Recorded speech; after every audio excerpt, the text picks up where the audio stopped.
going on, guys? Bflattened here with a brand new video today. Today we're going to be working on Mozilla Firefox Pure Fire Moze. So let's just get right into it, shall we? So in our blue tree, we're using Fire in the Stag's Den. This is going to be increasing our fire damage by a lot whenever we do splash damage. This thing gets mayhem scaled, and it is insane for this build. Means of destruction, whenever we do splash damage, we have an ammo and grenade chance. Sword Cross promo, splash damage by us will double in size, and also me and Iron Bear do increase splash damage. I put forward a stainless steel bear just to move down the tree, because it's the only other thing I really need. Moving down the tree a little bit, we use Auto Bear. Now, this is just so that I can have a hybrid version of the build. I mostly use Cub, but if you're going to be wanting to switch out to Iron Bear, I would suggest Auto Bear. If you're going to be using Cub just purely, you don't need Auto Bear at all. I would suggest throwing another point into Vampire. We also use Pull the Holy Pin. Our grenades have a chance to crit. Vampire will make it so that our grenades can heal us. To the last, we could throw grenades and fight for our life. And Short Fuse, whenever we do gun damage, there's a chance a secondary explosion is on the target. Now, this got nerfed recently. It does 25% less damage on the secondary explosion chance. However, or secondary explosion damage, not the chance, sorry. It went from 75% to 50%. However, even with the nerf, this thing is still insane because of the amount of times that we can proc it. We pretty much just ignore it. In the purple tree, this is where a lot of our damage is going to be coming from. We use Big Surplus. Now, whenever our action skill is cooling down, we do bonus fire damage. This skill is insane. Really big guns, I put 2 points in here, plus 3 from my class mods. The damage from Iron Bear is increased, also works for Cub. And then Harmonious Havoc. We get gun damage for every weapon, shield, and grenade that matches the element of our gun. So since we're using fire, we have a potential chance of getting 60% max gun damage. I'm only using 5, so I'm only getting 50%. However, if I swapped out this plasma coil, we could go up to 60%.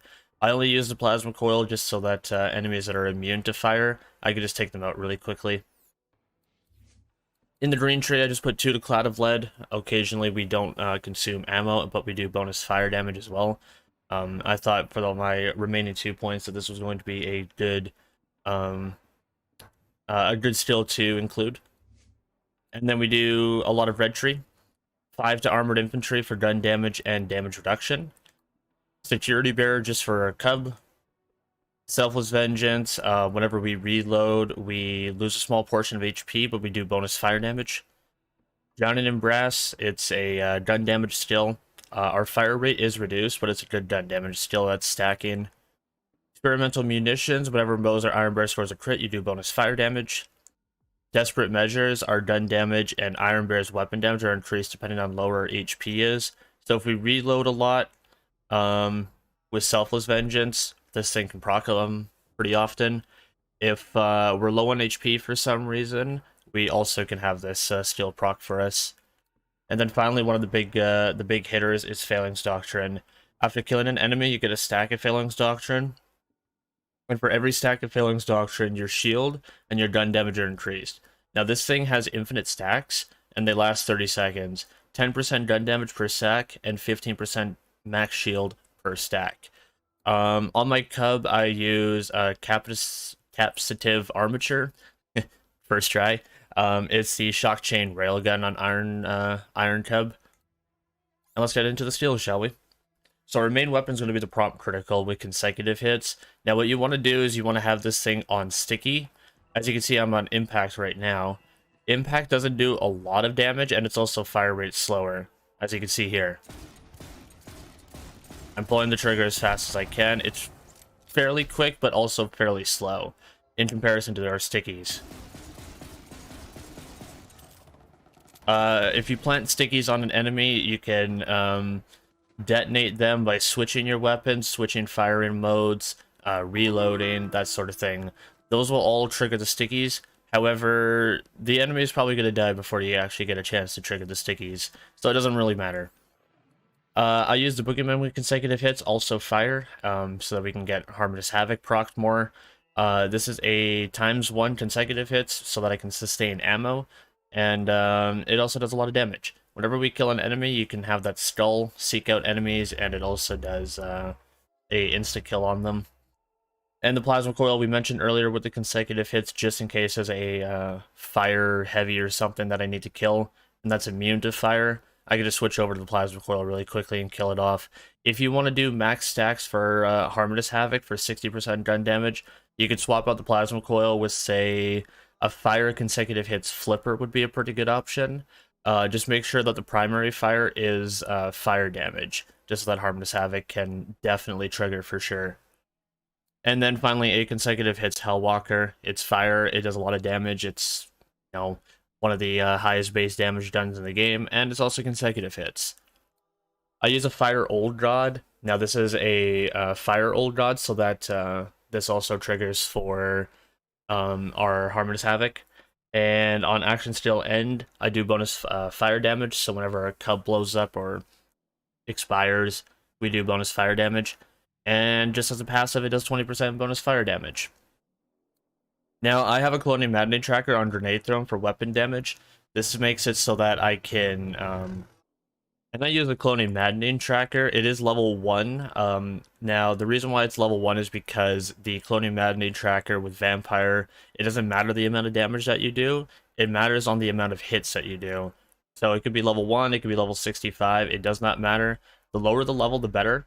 Because if it hits you, you'll proc fire in the Skag's Den, and it'll probably kill you. On Grenade Thrown, you get weapon damage and also action steel damage. It is quite good. I use a Pearl of Knowledge for mag size fire rate. The mag size is so that I can shoot the prompt critical more. It sustains the boogeyman a little bit better. And the fire rate is also really nice because it is a counter to Drowning in Brass. Because our fire rate goes down per stack, and this is already 14% by itself. So it's great passive to have. And then finally, I'm using the Eternal Flame. Now, I found a really good Eternal Flame class mod in Arms Race. Splash damage, grenade damage, and pistol damage. This thing just screamed prompt critical to me. It is giving me 3 points in really big guns. It's giving me 1 point to nitrogen engines, max fuel and action skill cooldown rate. And finally, it's also giving me the capstone as well, running on fumes. Whenever Moze or Iron Bear ignites an enemy, Iron Bear does not consume fuel for a short time, which is a 6-second duration. So, yeah, whenever we or Iron Bear ignites an enemy, our cub can just run around and doesn't consume fuel. Now, this thing has a 15% chance to reset our action skill cooldown whenever you ignite an enemy. Now, the cool thing about this is that all of these guns that we're using that are fire damage have multiple pellets, with the exception of the boogeyman. The boogeyman is just fast. So this thing has multiple pellets, this thing has multiple pellets. Each pellet that has an opportunity to hit an enemy and light them on fire is another opportunity to reset our action skill. So generally, just with the prompt critical with the ×3 pellet, it takes me about 2 shots to automatically reset my action skill, which means we always have Cub running around with us and shooting shock chains and blowing up enemies. It's great. Let's put this into action a little bit, and I'll show you exactly what I mean. So our first things first is we want to have Sticky on. Our Sticky is on. And then we throw up Cub. Let's get him, Bear! Goes into the fight. Does a lot of damage. Now we want to make sure we have our Stickies equipped. That way we can do a ton of damage here. Now a lot of people are probably thinking, what is fire going to do against shield? What is fire going to do against armor?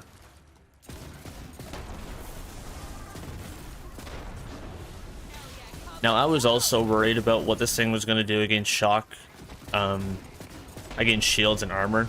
And I actually had to test this against Wotan several times. Surprisingly enough, this is a very good build against Wotan. It's not the fastest kill in the world, but it does a ton of damage. Every single time that I cleared through Malawan Takedown, I was able to beat Wotan with just the prompt critical, setting off the sticky explosions. Cub obviously helps a lot, but as you can see there, a couple shots, we get Cub back. And now we're basically just one-shotting every mob here. See, Flamethrower Heavyweight. Switch to the Plasma Coil, get rid of him. Switch back to our prompt critical. blow up all the enemies here. Now, the more kills that you're getting, the more Failings Doctrine stacks that you're getting, and the more damage that you're doing, the more that you're setting off consecutive hits. So you're getting gun damage on gun damage just for shooting things and just for killing things. There we have our Cub save us there. That thing got killed in 2 hits. Now, just as a reminder again, the sticky bombs are going to be doing more damage. I'm going to swap over to Impact just to show you the difference. We were basically two-shotting everything there. Impact, we're not doing as much damage. Significantly lower damage. That's another flamethrower. We gotta delete that with our plasma coil. As soon as you start getting the gun damage stacked up with Failings Doctrine and the consecutive hits stacking together, I guess it can do a lot of damage, but it's slower fire rate, and we already have a skill that lowers our fire rate even further. So to me, I prefer sticky bombs. Let's head on over to Chupacabrach really quickly. Melt off Chupacabrach, and then we'll meet you guys on over on Captain Tron just to finish off a boss a couple times. Show what it does against a boss that is got a big shield and would be otherwise not taking a lot of damage to fire damage.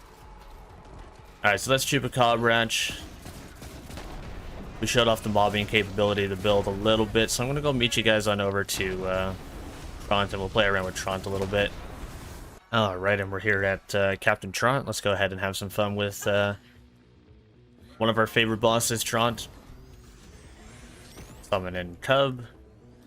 Cub has no accuracy. Cub by itself is basically deleting Tront.